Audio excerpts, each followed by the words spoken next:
So, dear sisters and brothers, Prophet of Islam used to pray almost on a daily basis that all human beings are sisters and brothers to one another. So, this should be our culture as well. So, dear sisters and brothers from Germany, a very good evening and a very warm welcome to all of you. I'm very happy to meet all of you once again. So, my topic is status of women in Islam. So, before I discuss and provide some examples in this regard, I'll say first of all we will have to understand the difference between Islam and Muslim culture. So there are so many things that Muslim women they feel they are restricted in many matters. They are not given opportunities. They have to remain indoors. They have to wear headscarf. So all these things are part of culture. This is not Islam. Islam came in medieval world, and in the medieval world, the ancient culture prevailed. And in those times, there were very few opportunities outdoors.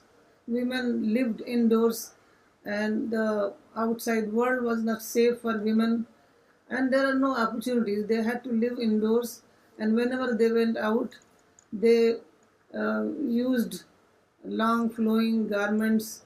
That was actually understood as a symbol of respectability. So usually they didn't go out. They had to remain indoors.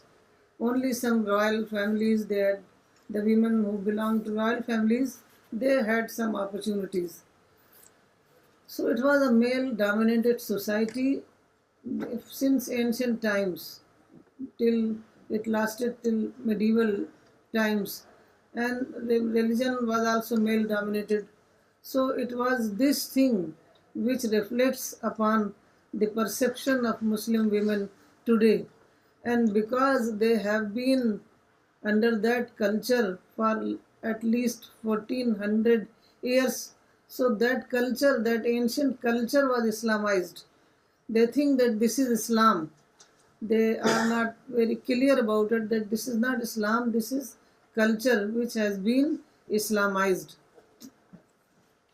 So I'll give some examples from the Quran, some verses from the Quran, some examples from the life of the Prophet, some examples from the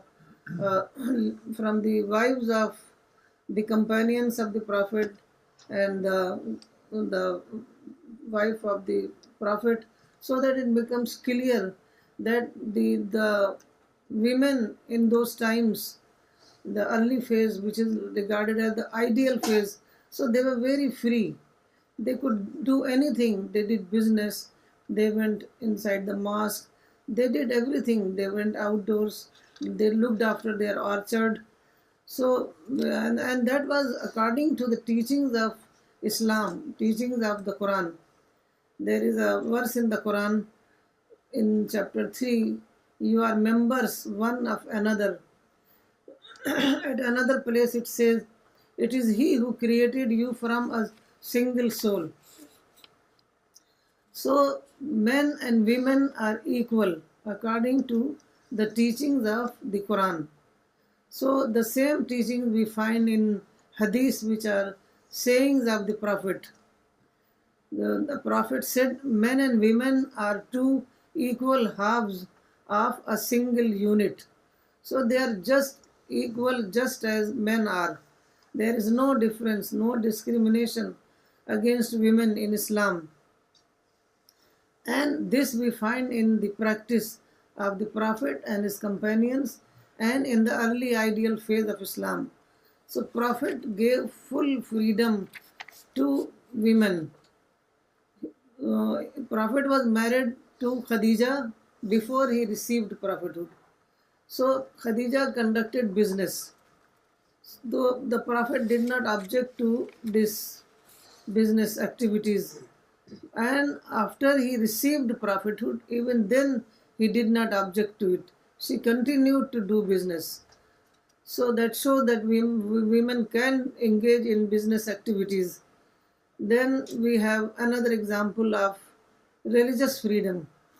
In the most sacred mosques of Medina, Masjid Nabawi, all women used to go for prayer in not only individually but also in congregation.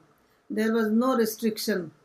So the Prophet encouraged them to participate in these religious activities.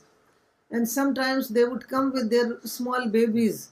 There was no one at home to look after the babies. So they would come with them and the babies would start crying during prayer. The Prophet did not say that you shouldn't come to the mosque because the babies are disturbing our prayer. The Prophet himself shortened his prayer. So this happened. This is to this extent the Prophet wanted them to engage in all religious activities like men. Then Prophet's wife Aisha was a very intelligent and had a very good photographic memory. So Prophet trained her and gave her good religious education, discussed every matter with her. Whenever he went out, he took her and other wives also to with him so that to give proper training, because in those days there was very less education. So it was these ladies who were responsible for giving primary education to all the children, because in those days there were no schools like we have today.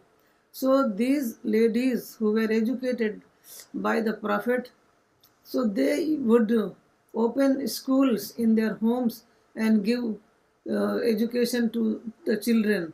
And when the children grew up, then they could go to far off places, because the schools were not in every locality as we find today. So Aisha has a great contribution in the field of juristing, in the field of fiqh, in the field of the tafsir, and in the field of traditions. She used to explain the reason and the wisdom behind the teachings of the Prophet. There were so many things, so many aspects which were not clear to the senior companions of the Prophet. So they would come to Aisha to explain these things. So, and she would explain to their satisfaction. Then we have that example of freedom of expression. There was one uh, lady called Barira. She was married to Mughis. Mughis was black and Barira was fair, so she didn't like Mughis. So she went to the Prophet to seek separation. The Prophet heard the case, and then the Prophet advised that you should stay with this marriage and adjust with your husband. So, but she asked, is it your personal advice or is it the command of God? So the Prophet said that this is my personal advice. Then Barira said, then I don't need it. So Prophet did not mind. Prophet did not object to it that I am a prophet, I'm giving you advice and you are saying I don't need it. And finally she got separation and the Prophet did not say anything. So women had full freedom in every matter, in every field. They were active in every field. So they also had legal rights.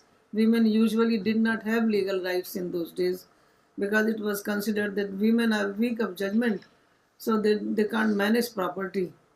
But the Quran has this to say: women shall have a share in what their parents and kinsmen leave, whether it be little or much, it is legally theirs. This is chapter 4, verse 7.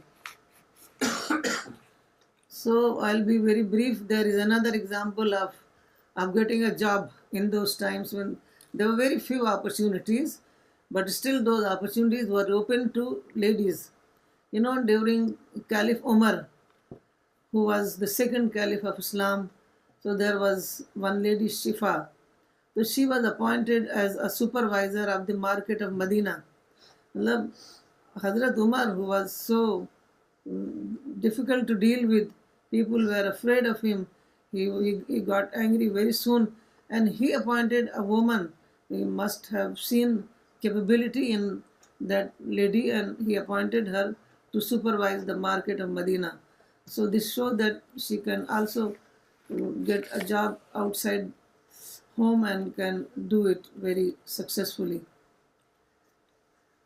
Then there are examples of women being granted greater honor than men. There are many traditions in this regard. There is one tradition, Prophet observed, heaven lies beneath the feet of mothers. Then there is another, that means that if you serve your mothers, then heaven will be reserved for you. There is another tradition. Once a person came to the Prophet and said, "Who rightfully deserves the best treatment from me?" The Prophet said, "Your mother." Then he again asked, "Who next?" Then the Prophet said, "Your mother." The third time also said, "Your mother." It is the fourth time he said, "Your father." So that women are granted more honor and more dignity than even men. I think it was because to emphasize the role of women in society, and because she was in those times, she did not have her role, her honor, her respect. So the Prophet emphasized it more. Then the best thing that we have is that women have equal reward in the hereafter. So they are equal in respect of worldly honor, and they are equal in respect of the honor in the hereafter.